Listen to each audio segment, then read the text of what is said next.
Hi, welcome to Hacked in the Dark presents the External Containment Bureau. I'm your GM for tonight, Eric, and my pronouns are he, him. We will be playing, like I said, External Containment Bureau, which is a game that is almost available. We're a few weeks away from it being available.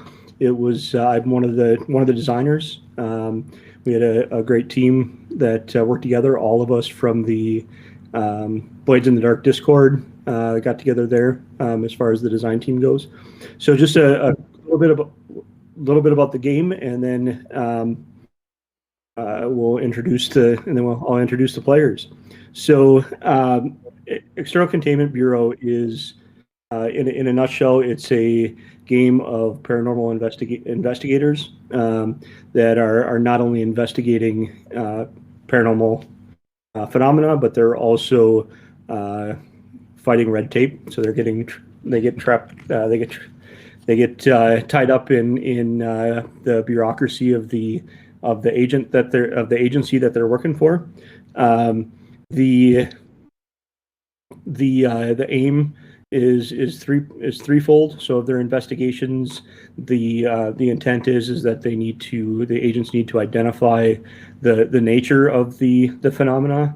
They need to determine how they can contain it. And contain does not always mean destroy.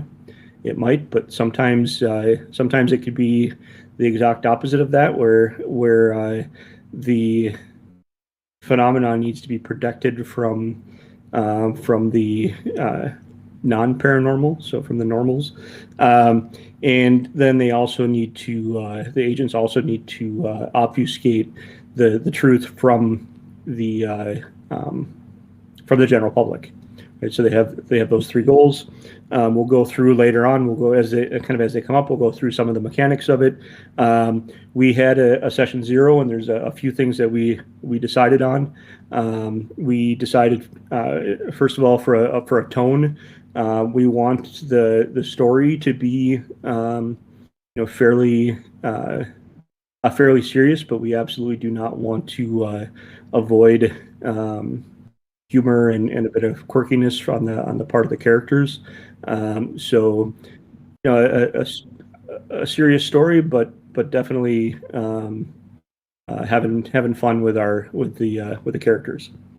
The other thing that we decided is we're playing in a kind of a modern setting. So our world and the Bureau's technology, though, is because, of course, everything that agents use has to be approved by the Bureau and tested to make sure that it functions around paranormal entities. So the technology that the Bureau uses in some cases is a little bit antiquated, especially when it comes to using things like smartphones. All right. Well, I think what I'll do now is turn it over to the characters, or to the players, I mean, and then I'll just say a couple quick things about the rules and then we'll jump right into a mission. So let's go ahead and start with Adam, if you want to introduce yourself and the character that you're playing. Absolutely. My name is Adam Bucheri, and I will be playing Darby. Darby is a 37-year-old ex-CIA agent trapped in the body of a 14-year-old child. So he is grizzled, hard-boiled, and somewhat adorable. His pronouns are going to be he, him. All right. Eric? Hi, my name is Eric Saltwell, and I'm playing the role of Pappy today. And Pappy is a 61-year-old member of the Research and Development Division of the Bureau. His background is that he is a Baptist preacher, comes from a very religious family. He also went to school for engineering before he came back to the way of the cloth. And he helps the Bureau by providing academic expertise in religion and mythology and folklore in the Research and Development Division. All right, and then Zal, who's playing and also our producer for this for this series. Why don't you go ahead and introduce yourself and your character? Hi, I'm Zelkri. I am playing Agent West, a former Mafia enforcer man who is now drawn into the Bureau, the deal with paranormal things that caused the collapse of his Mafia family, but has found himself always at odds with proper procedure and has found himself at the desk doing paper pushing work and longs to get back into the field where he feels he is best served. All right. So we'll go through the characters again quickly just to kind of touch base on what roles the characters are playing. But in External Containment Bureau, the character generation is intended to be very quick. So your characters aren't really made out of or created from two different pieces at startup. One of them is your background. So you pick within different categories for your background. You know, it might be criminal, could be law enforcement, it could be academic, it could be military. So there's a lot of different categories of backgrounds that you can pick from. We also wanted to make sure that no matter what background you picked, you do have your character does have a connection to how they would do or how they might be approaching investigations. So each of those categories is broken down into interpersonal, technical, and academic. So you've got so you've got it just a bit. So a player has a bit of a touchstone on how they might approach an investigation. The other thing which the players all identified for their characters is that you identify a department that you're working in. So one of the 6 departments in the Bureau. While the background kind of gives you the idea of some of the things that your character can do based on their background, which adds to the dice pool when they're taking actions, the department provides a permission. So something that they're able to do within the fiction that's outside the normal for what the rules say, and then it also provides them with their standard equipment that they have. So both of those pieces come together as a character. All the characters do start with nascent paranormal powers, which lets them do some things like add a die to a roll, change the outcome if they don't like the consequences. They can redact consequences and those types of things. So they all have that piece too, but they don't have they don't have an identified power, at least not at the beginning. So I think what I want to do is just quickly go through the characters again, and if you could just say again what the background is, what the department is, and then what the permission that you have from your department is, just to give people a flavor of what's there. So we'll go in order again. So Adam. Sorry, I'm trying to look up the permission part. I am a field operations. That is my department. My background is law enforcement, technical. The permissions. I've got it for you too if you want. Yeah. So the permission for the field operations department is that you work with a small team of NPCs. Once permission, you can call on them for backup. This may provide a bonus for being properly equipped. Their quality, personnel, and timeliness is determined by the GM. And that's Adam. That's on the quick start character sheet. Sorry, I just overlooked it. If you need it during play. So, Eric, let's go with Pappy. Great. So Pappy is a member of the Research and Development Department. His background is science academic. In this case, It's the science of folklore and mythology and theology. And his department permission in R&D is that once permission, you can produce an experimental device perfectly suited for the task at hand. They may provide a bonus for being properly equipped. And I expect mine will be very kind of Indiana Jones archaeology, Constantine kind of a device. All right. And then, Zal, do you want to do the same for West? Sure. So he's administration, which enables him to have the permission of, you may claim almost anything to be by the book, so long as you accept 1 to 3 paperwork as determined by the GM. His background therein is criminal, interpersonal. As I said, he was former mafia guy. All right. I think this permission leads into another piece with the rules. Because it specifically says that you can claim that something is by the book. So the ECB does use, we don't really use effect, but we do use position still.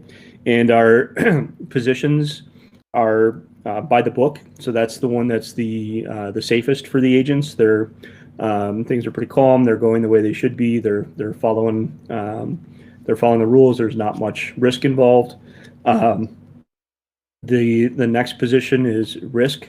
So that is when there's more risk involved. So there's some danger involved in whatever the action might be. It could be physical, or it could be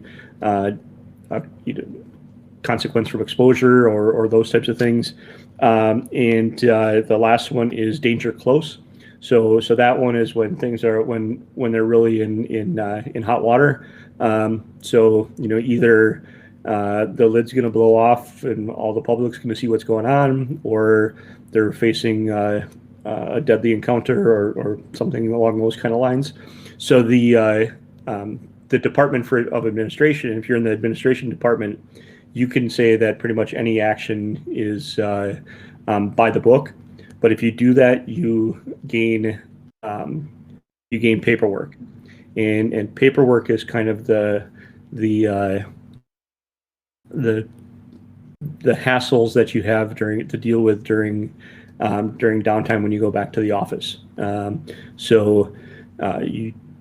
as characters, they really don't want to try and generate a ton of paperwork. All right. Before we get started, any of the three of you have anything to add or that I need to clarify? You want me to clarify?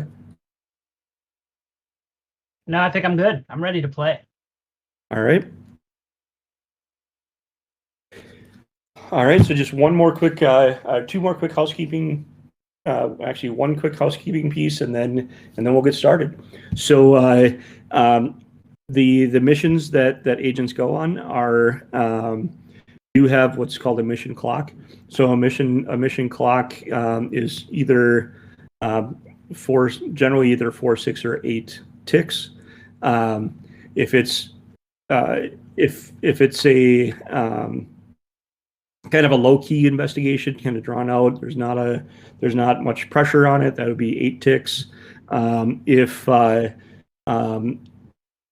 it's really high pressure and a super tight timeline or anything like that, then that would be 4 ticks. The mission that we're going to do tonight is a 6-tick clock, and the actions that the characters take during the session can add, as a consequence, can add to that clock. But like other consequences in the game, they can choose to redact that if they want, right? So they can describe how they avoid a consequence, and we'll talk more about that when somebody decides that they need to redact something during the game. All right, so we will we'll go ahead and get started. We'll jump right into it. So the three of you are in the back of a sedan. So it's kind of tight.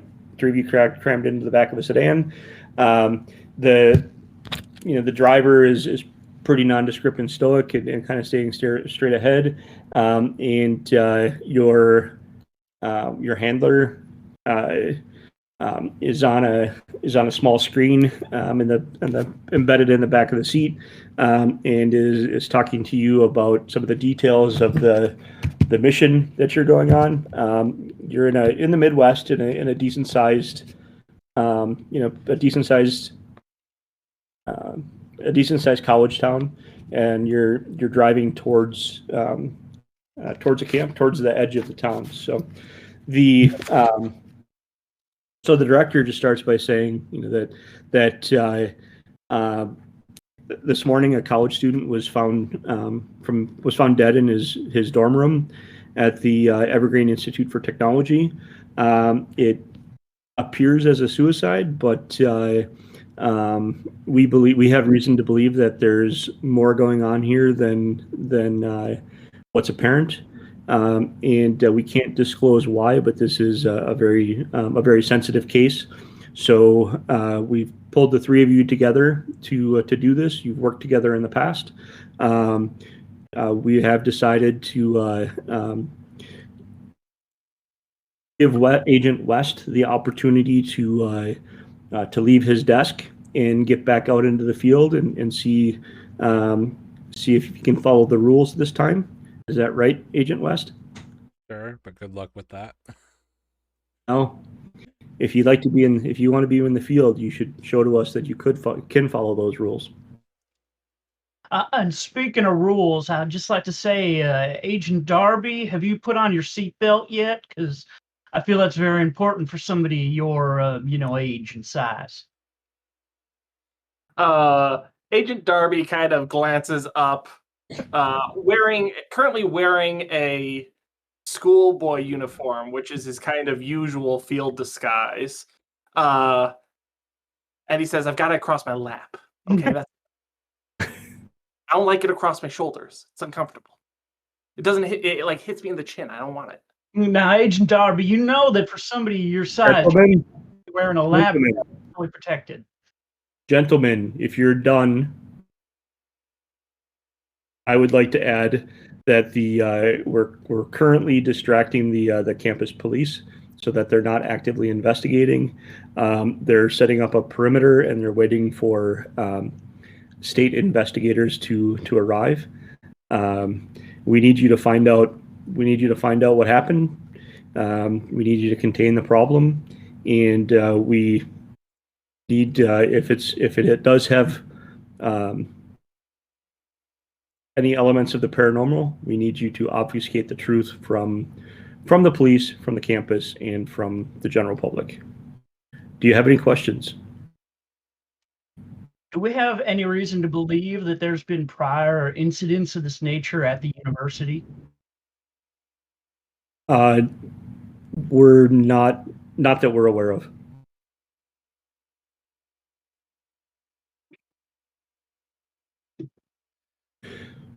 Has the next of kin been told anything about what's been going on here or anything?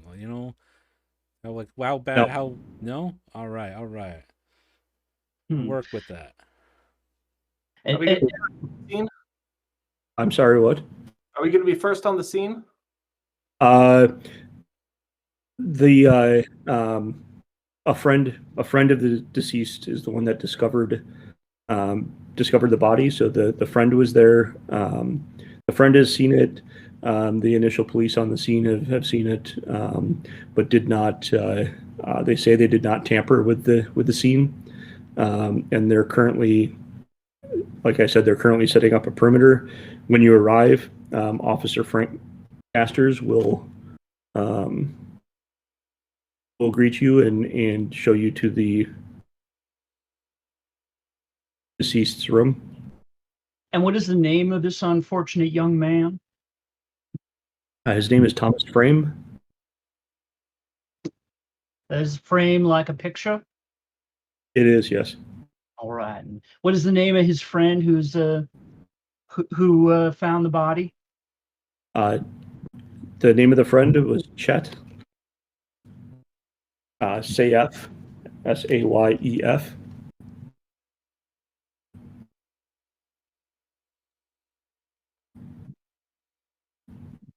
All right, I'm ready to go. I'm ready to go see it. All right. So the driver eventually turns into a kind of a nice boulevard that's leading up to a campus that looks, it has kind of that look and feel a little bit of a smaller kind of Ivy League, pretty prestigious university. The logo of an evergreen tree with a set of calipers, kind of artfully arranged on it to indicate the Evergreen Institute for Technology is on the front of the building. And when the driver stops, an officer opens your door and greets you and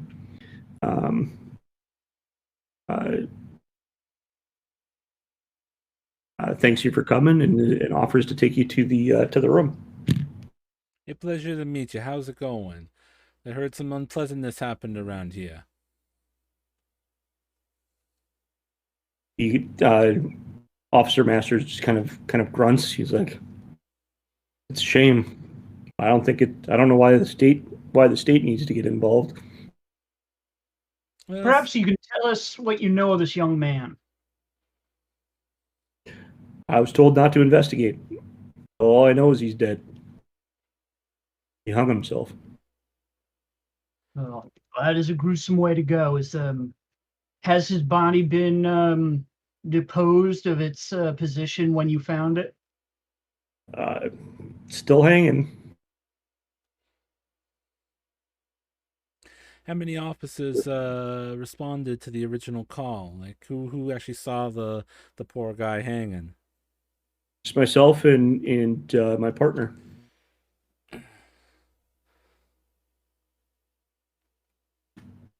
All right, well, maybe you could take us there. Let's go. Okay. All right. So it's a short walk. It's pretty. It's a great campus, and you can definitely tell it's old. There's it's a good kind of very green type of campus, very green campus, lots of trees. As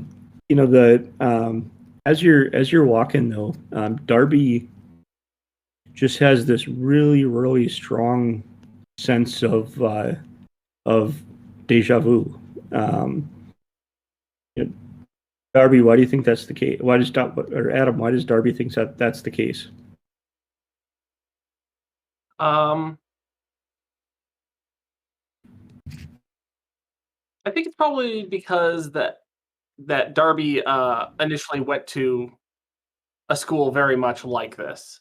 About 22 years ago now. But still, these familiar kind of pathways.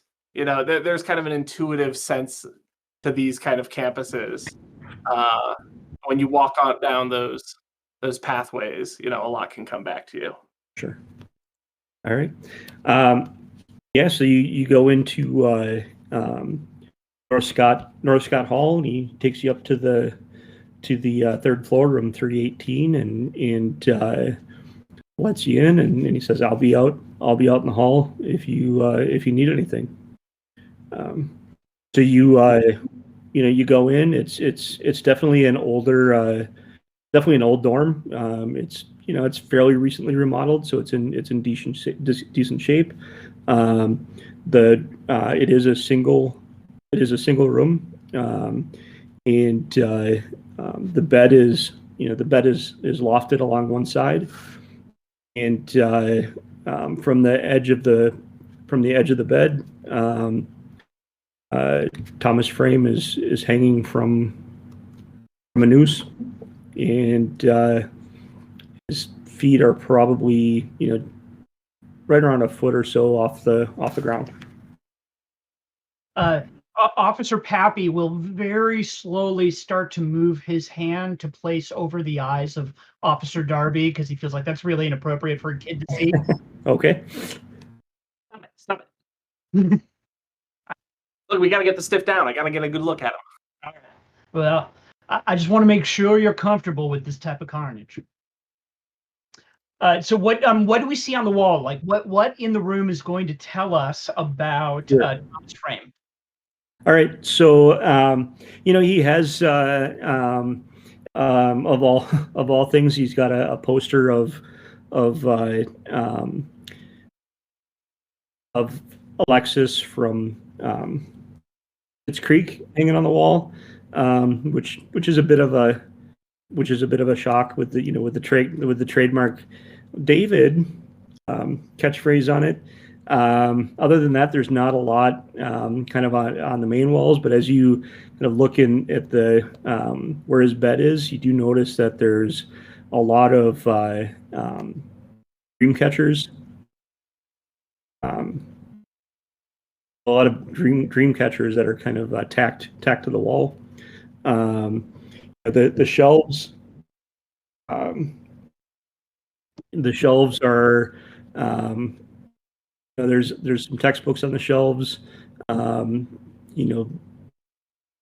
You'd say by the look of the textbooks that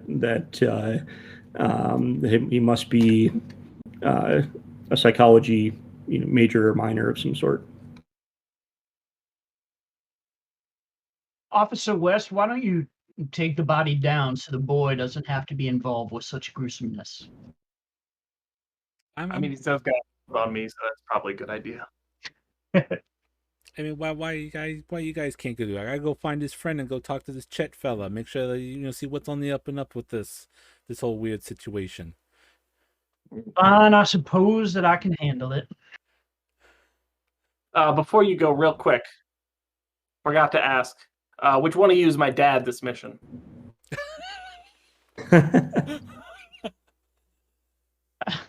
Well, I'm a preacher, so I can't imagine it would be a right for me to be trailing my son around in such situations. All right, Dad, go find Chet. All right there, yeah, little one. I'm gonna smack you upside the head there, though. All right. All right. So,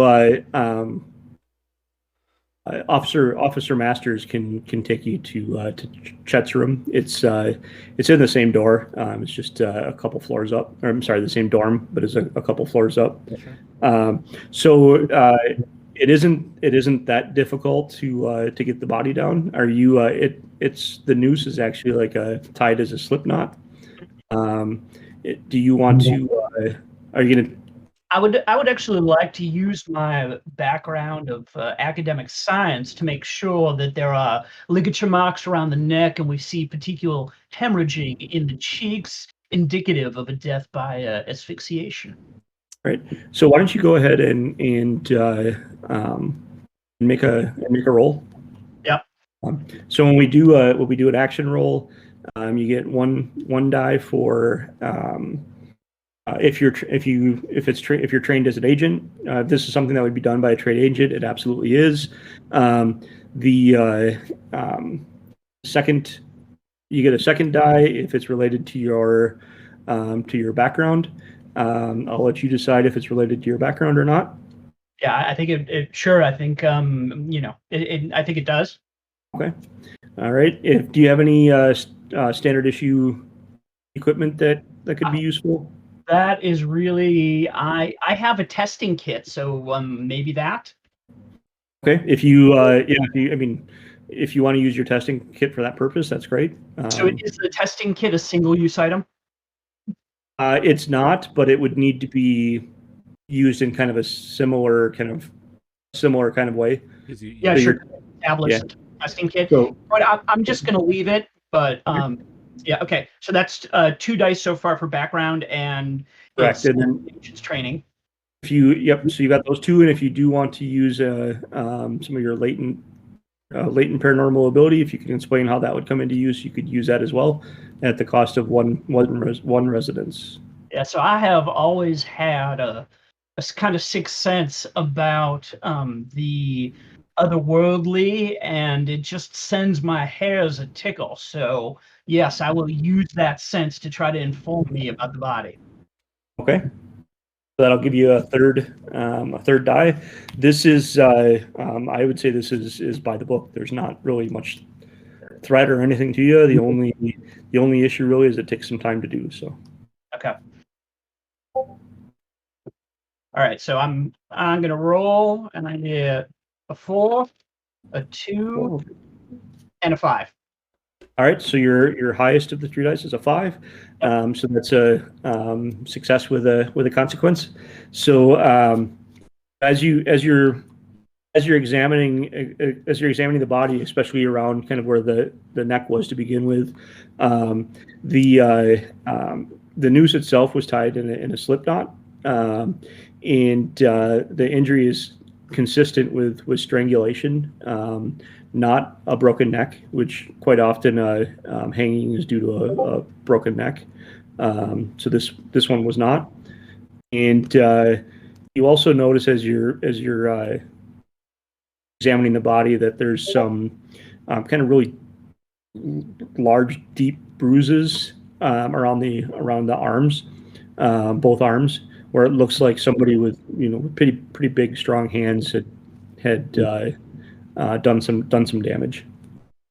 All right, so I will inform my partner, Darby, that that it looks like he did die of suffocation, and that he's got these bruises, which my suspicion is that these are both signs that I would expect to see if somebody was placed in a noose rather than dropping themselves from a height. Mm-hmm. Right. Well, I mean, we wouldn't be coming here. So, what? I'm sorry. We wouldn't be coming here just for any old student death. There's got to be something. Yeah. Something. Most peculiar. Eric, were you going to say something, or? Nope. I was nope. just gonna, I'm sorry. Other Eric. the other way. Sorry. I was just going to jump over to Zell. So,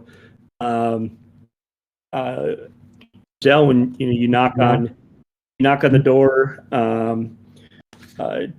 Chet answers. He's kind of on the shorter side. He looks like he might be like 20ish or so, and Officer Masters introduces you as Agent West, and that that you've got a few questions for him. So lets you in and introduces you to his girlfriend, who's also in the room with him. So his girlfriend Sarah. Did I walk in on something? Do you need me to step out for a few more minutes while you finish up? I'm sorry if I intervene in some fraternizing and whatnot. You can tell. She's been crying, but she gives you a pretty dirty look and says, "How can you crack those types of jokes at a time like this?" Oh, hey, sorry. Oh, I didn't know. I'm just making sure I'm not coming into more indecentness or something. I'm sorry for your loss. I bet the kid was great and everything. I mean, he's getting an education and stuff here. I mean, that's got to mean something, right? No, I just want to ask some questions, clarify some things, because something's just, just bugging me a little bit about it, So she kind of just huffs and looks at Chet and just says, "Well, what questions do you have?" Well, like how was he acting the last week or so? Like anything out of the normal from things? Because I mean, like things just suddenly escalated into the horrifying picture back there. I mean, what was he like the last week? I don't know. I mean, he's a good guy, pretty normal, and I don't know. He's a normal good guy. And kind of as he's talking, Sarah kind of elbows him a little bit, and you can hear her kind of whisper in his ear, "Just tell him."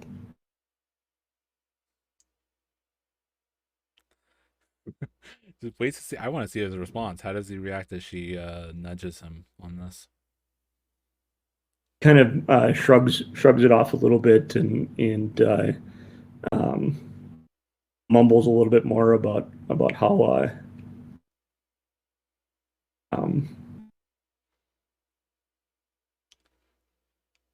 about how good of a guy he was and how good of a friend he was.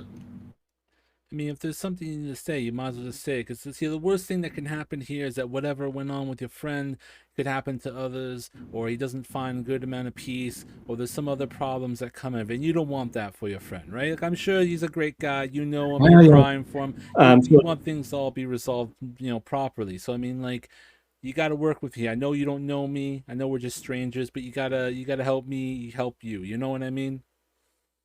So yeah, so Sarah pipes up and kind of is a bit dismissive of Chet and just says, "Well,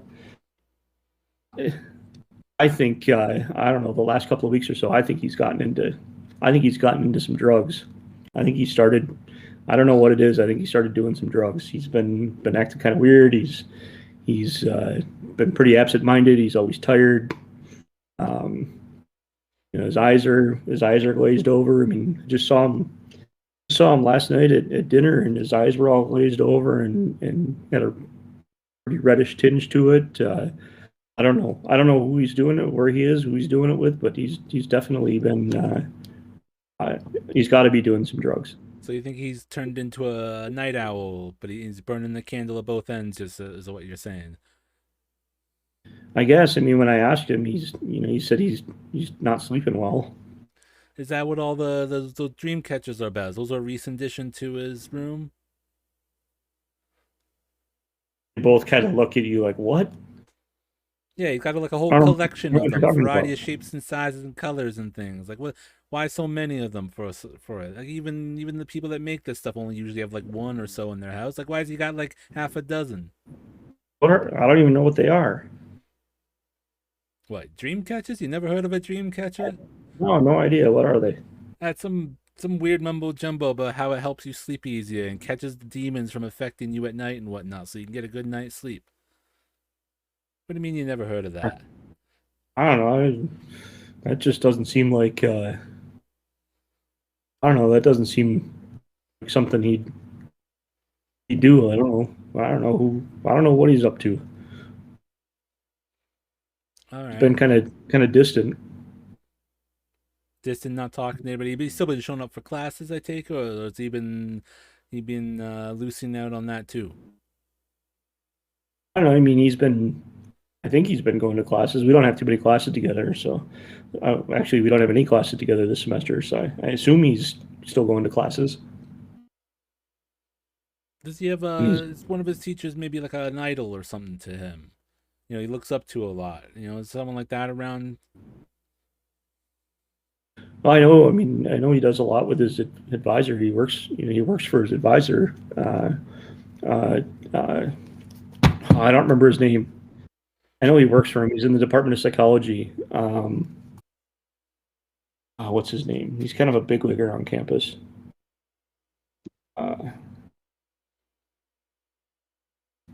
Yeah, that's right. It's Philip, Dr. Salazar. Dr. Salazar. All right, yeah, sure. Sounds good. Do you know if he goes to therapy for anything, help air out any of the cobwebs in his head? I mean, not that I know of. All right. So why don't we go ahead and jump back to Darby and Pappy? All right. Is it okay fictionally to say that I've got some kind of camera with me, Polaroid maybe, that I could take a picture of the room? Absolutely, yeah, that makes sense. All right, so I'm going to take some pictures of the room, and I'd like to know kind of, my specialty is folklore, and I'd like to know, do I have any, lore I can spout about folklore related to this part of the country or this area specifically that dream catchers or problems with dreams would feature in? Do you? I'll let you say what your character knows. All right. Well, I'll probably have you do a roll to see how accurate it is. All right. Do you want me to do the roll first or afterwards? Afterwards is fine. Okay. So, I think most people know that in this part of the state, there has been a long-standing folk tale about fae folk who steal dreams and end up driving people pretty bonkers and insane. And dream catchers actually originated from this part of the country as a way to protect people against the evil of this this scourge in the land. All right. So They were known as dream eaters. These people. 3 meters. Okay.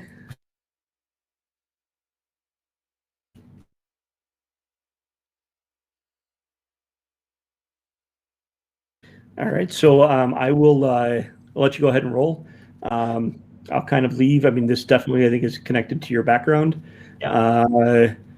Leave it up to you if you think it's something that a trained agent would know. I can actually see it making sense because it's types of things you do, right? And then it's up to you if you want to use paranormal. Yeah, I will definitely use paranormal. Again, that's my specialty. Is I call it my spidey sense. So so I'll roll. So I'll mark my. Let me mark my Resonance. resonance. Yes, and then I will make a roll with 3 dice. Okay. All right, and I got 2 6s and a 2. All right. So yeah, so there you're spot on. One of the things I know that I forgot was you guys were looking at the body. That was actually a success with a consequence, and I forgot the consequence. Okay. So the consequence is 1 tick on the mission clock. It's up to you. You can keep it or you can redact it. I will keep it. Okay. I don't know unless Darby, you want to redact it. No way. All right. Anything else you want to kind of look around in the room for? No, I will turn to my partner in crime here and just see if there's any investigation he would like to do of the scene. You can see that Darby has pulled on some blue latex gloves and is currently handling the body, picking up the limbs, pulling them around, looking for signs of damage. Yep. Considering that it seems like the hanging was done after the fact, that means that we've got 2 questions here. How did he die, and who put him there? Okay. So, how did he die is kind of the question present on his mind. And I'll go ahead and let you roll. Yeah, so that is going to be part of my background, part of my. Can I say that I have a forensic kit? You have a testing kit on your sheet as standard equipment, so it can be forensics. Yeah. Yeah. And then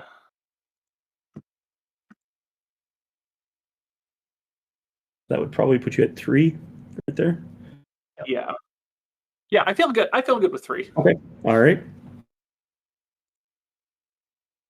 So rolling as a 2, and a 6. All right. Okay. So yeah. So the as far as the cause of death, you don't see anything really beyond the bruises on the arms and then the marks on the neck. So you're pretty confident that it was strangulation. You don't know for sure if it was strangulation from the noose tightening because he was hanging, or if it was strangulation from someone else. If it was from someone else, that someone would have to be taller. Would definitely have to be taller than Thomas was. And also, as you're kind of checking out the body, he's dressed, and you notice that his shoes are kind of muddy, and also that you're digging around in his pockets, you do find a sheet of candy tabs. You test them. You can test them, and it's LSD. Ah, interesting. Two questions. One, do the bruises around the neck seem to be, let's say, physically possible by a human? Is it a human amount of pressure and bruising, or is this an extraordinary amount of bruising? The person who did it, if it was a human, it would have to be someone who was pretty strong, was really strong. So there is definitely, it's definitely some strength to make the size of bruises that these are. Interesting. Question two, I'd like to check out the window of the room. All right. Basically just seeing, is it possible for this to have been an entryway? Okay. So as the as you go over to the window, he's got a kind of a desk in front of the window, so you do move his laptop out of the way so you can get a closer look, and it's actually a sealed window. You can't open it, and it's not broken or anything. So. In the LSD that he's got in his pocket, are there any candies removed, or does it do I have a sense of whether or not he's already partaken of, whether or not somebody's partaken from the fruits of this tree? Yeah, there's definitely a few gone. All right. Quarter of a sheet. What I don't understand is these bruises are entirely inconsistent with a dream stealer. Those are little fae folk that manipulate people through their sleep, not lift people up and put them inside of ropes. All right. I'm always telling you, you bring too much of yourself to the case. Why don't we go ahead and jump back to Zal? So, are there any other questions you want to ask him?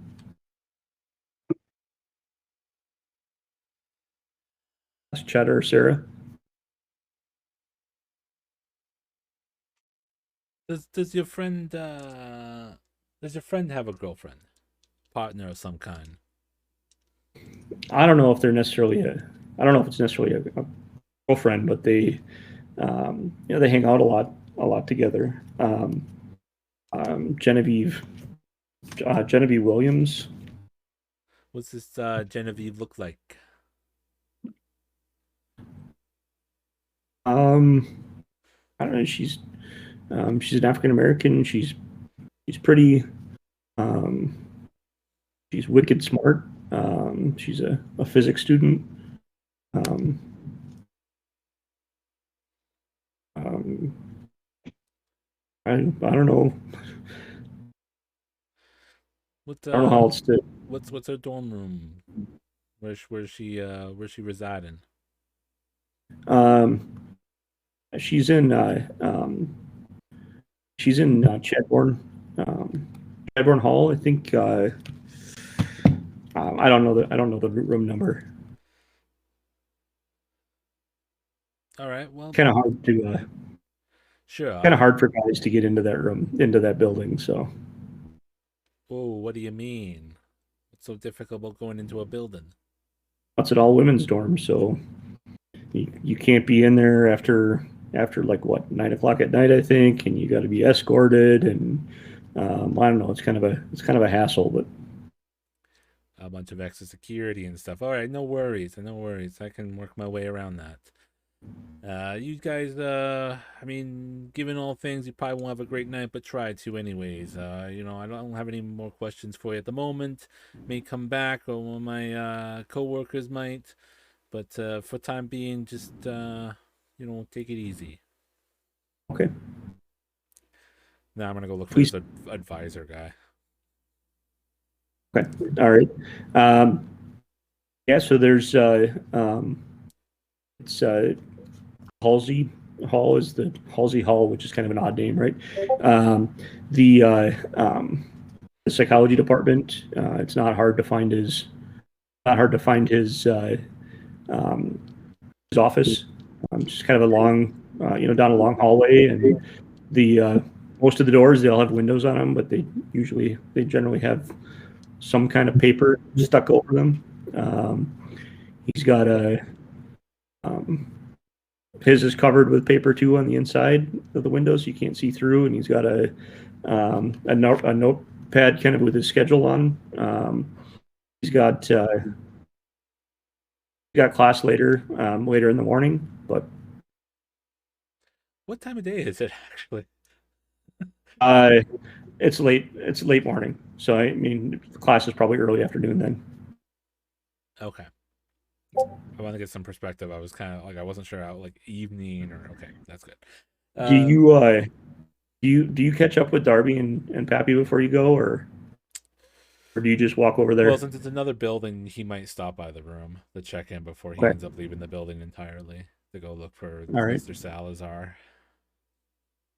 Yeah, so Darby and Pappy, if you want, I don't know if you want to go with or if you want to go elsewhere. So I would like to take a look at Thomas Frame's laptop. Okay, all right.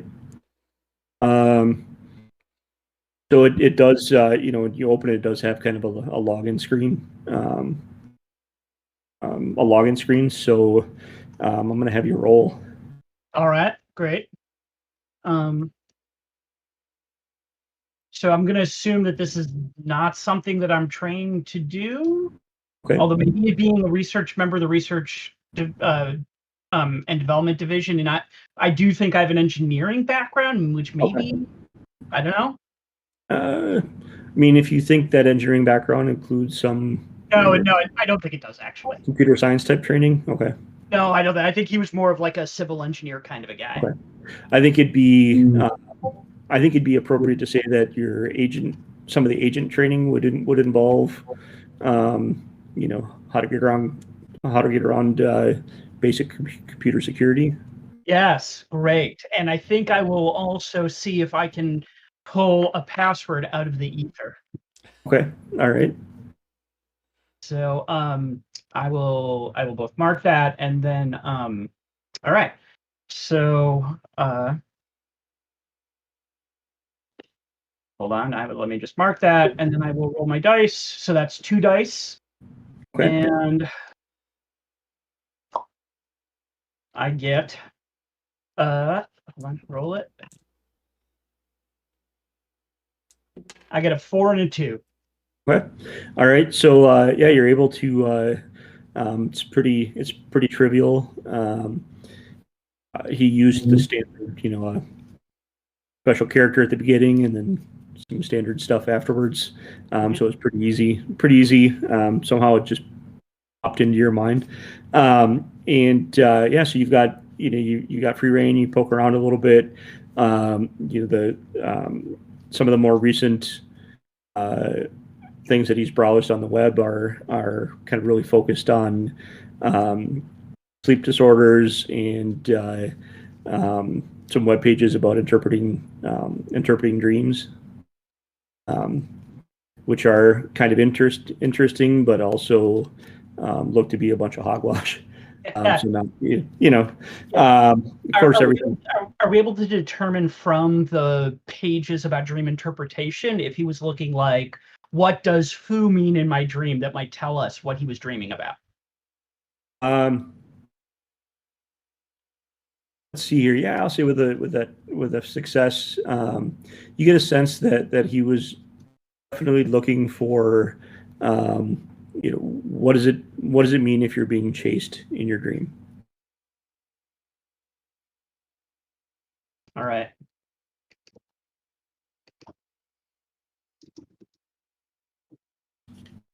And then on his calendar, you do notice that he does have some appointments at the University Counseling Center. And does it say who it's with? It does. So it's it just has last name Leonov. Uh-huh. Great.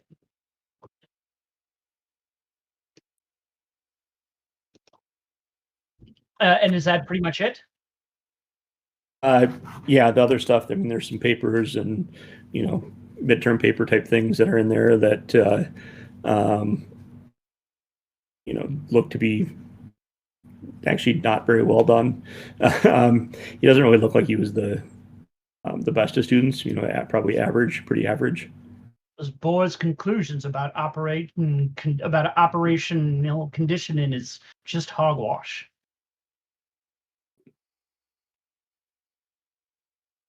So okay, and is there a consequence that comes with that 4 and a 2? Yeah. So again, we'll have this one be timed. So we'll say that it's another tick on the mission clock. All right, and I will. This one I am going to redact. Okay. So in this game, when you redact, you roll a number of dice equal to your current residence rating. It looks like Pappy's got 3 residence built up. So you'd roll 3 dice. All right, I roll 3 dice, and it comes up 6, 4, 3. All right. So on a 6, you just take you add 1 resonance. That puts you at a 4. Yep. Okay. All right. So let's jump back to Zal. So you're standing in front of Dr. Salazar's office. Yeah. Knock on the door. Okay. So there's no answer.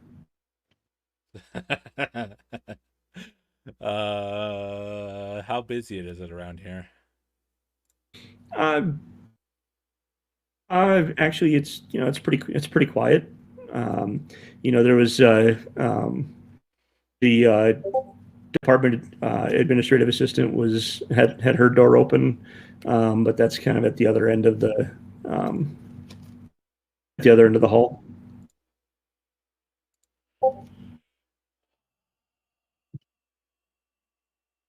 Have lock picks.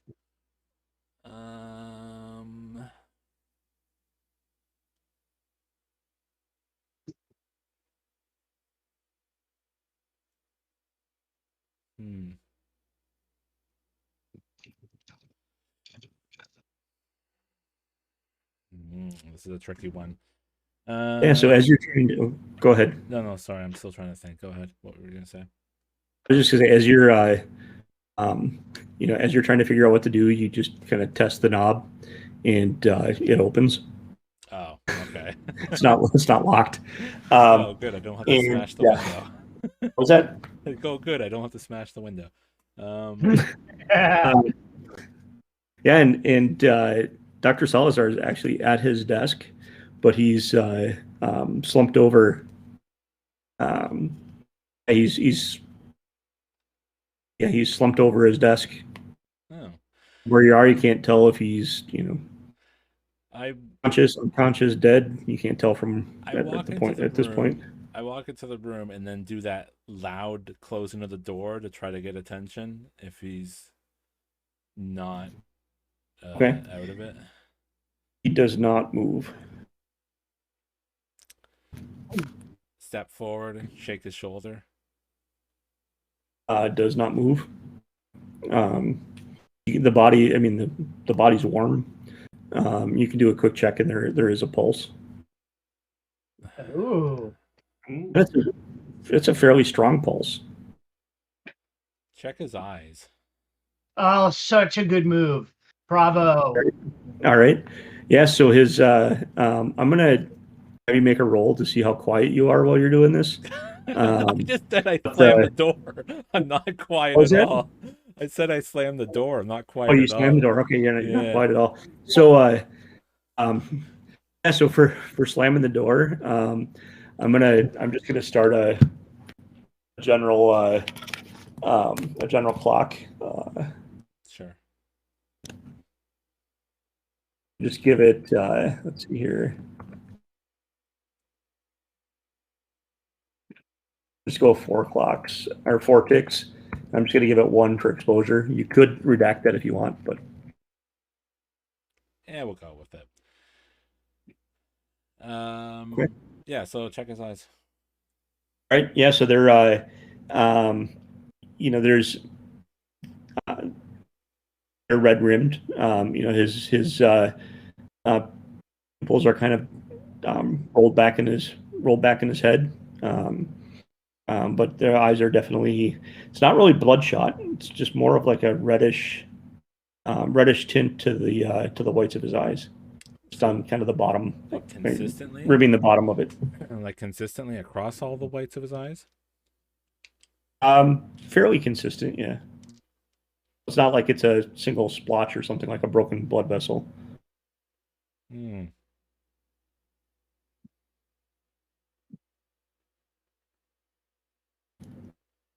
All right. Oh, threw my dice everywhere. I smack him really hard to see if that does anything. Okay. I'm gonna have you roll. This agents are trained in slapping people, so that's fine. And so are mob enforcers. Yeah, amongst other things. Yeah.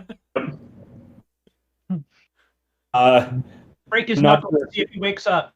Oh god. Not sure if this is necessarily by the book, but there's Anything's really by not the much book, of a though. threat. Anything's by the book if I just want the paperwork. What was that? Anything's by the book if I take the paperwork. Right. Yeah. So I mean, the position is basically by the book because there's really not much of a threat to you, even though this probably isn't what a proper agent would want you to do. Right, sure. So was it a dice for background? And So you have two, unless you want to use some paranormal. two's fine. That magic number that Mark came up with in our other game. No more, no less. 5 and a 2. All right. So so you don't wake him up. He doesn't really react at all to it. But you do hear somebody, a woman's voice calling from down the hallway, and Dr. Salazar, are you okay? You hear footsteps walking down the hall. So I'm going to go ahead and add 1 to your mission, to the mission clock. All right, that's 3 of 6. No, 2 of 6. I redacted one of them. Oh, Okay. that's right. So you'd be at 2 unless you redact it. Sure. Yeah, that's fine. I'll do it. So 0 dice. So 0 and take the lowest.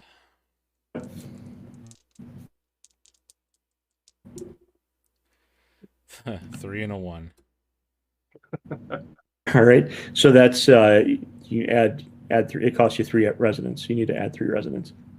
Okay, done. Okay.